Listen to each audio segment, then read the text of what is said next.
Assalamualaikum warahmatullahi wabarakatuh. Kali ini saya ingin menanggapi pernyataan Menteri Agama yang selalu buat kontroversi ya. Udah kesal juga kita dengarnya. Ini, coba dengar. Ibadah saudara-saudara kita non-muslim itu bunyikan toa sehari 5 kali dengan kencang-kencang secara bersamaan, itu rasanya bagaimana? Yang paling sederhana lagi, tetangga kita ini kalau kita hidup dalam satu komplek itu misalnya, kiri kanan depan belakang pelihara anjing semua, misalnya menggonggong dalam waktu yang bersamaan, kita terganggu enggak?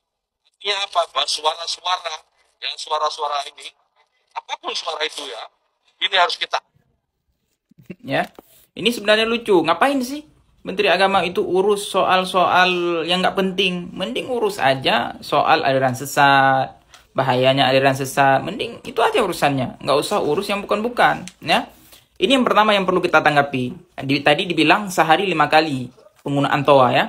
Itu pasti tujuannya kan adzan. Ya, saya rasa adzan itu tidak mengganggu. Nggak ada orang azan itu 1 jam, nggak ada. Paling lama, paling merdu juga orang adzan itu 10 menit. 10 menit itu tidak mengganggu orang. Ya, tidak mengganggu orang. Sekarang kita hidup di Indonesia merdeka, udah 70 tahun lebih. Tidak ada orang-orang non-muslim ataupun siapapun yang merasa terganggu dengan suara adzan. Mereka udah biasa mendengarnya. Orang-orang yang terganggu dengan suara adzan hanya iblis, hanya setan-setan yang terganggu dengan suara azan. Ya, orang-orang kita enggak. Walaupun orang yang non-muslim mereka enggak terganggu, udah biasa mereka dengar itu. Ya, jadi ngapain harus ngurus masalah toa ini itu dan sebagainya? Ya, kalau alasannya, oh ini kebisingan, alasannya ini mengganggu, berarti kita juga harus nutup jalan umum. Karena jalan umum itu juga mengganggu orang-orang tidur. Bahkan sampai jam 3 malam, motor-motor, mobil-mobil itu masih lewat. Suaranya kencang. Harusnya itu, kita pakai peredam semuanya ya.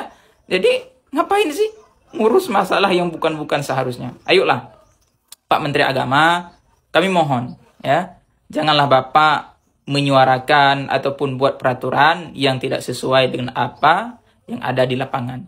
Demi Allah, Pak, suara adzan itu sama sekali tidak mengganggu, ya. Ya. Nanti kalau Bapak buat aturan itu, semua orang akan nuntut. Semua orang nanti konser disuruh batalkan. Acara-acara hajatan ada musik-musik disuruh batalkan, ya. Ini kenapa fokusnya ke adzan aja? Konser-konser banyak, dangdutan banyak. Kenapa itu nggak dipermasalahkan, ya?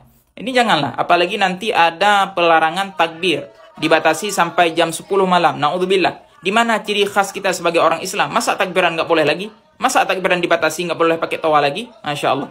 Ya, mudah-mudahan teman-teman yang pakai media semuanya, ayo kita suarakan kebenaran. Mudah-mudahan peraturan ini tidak berlaku di Indonesia. Amin, amin ya Allah.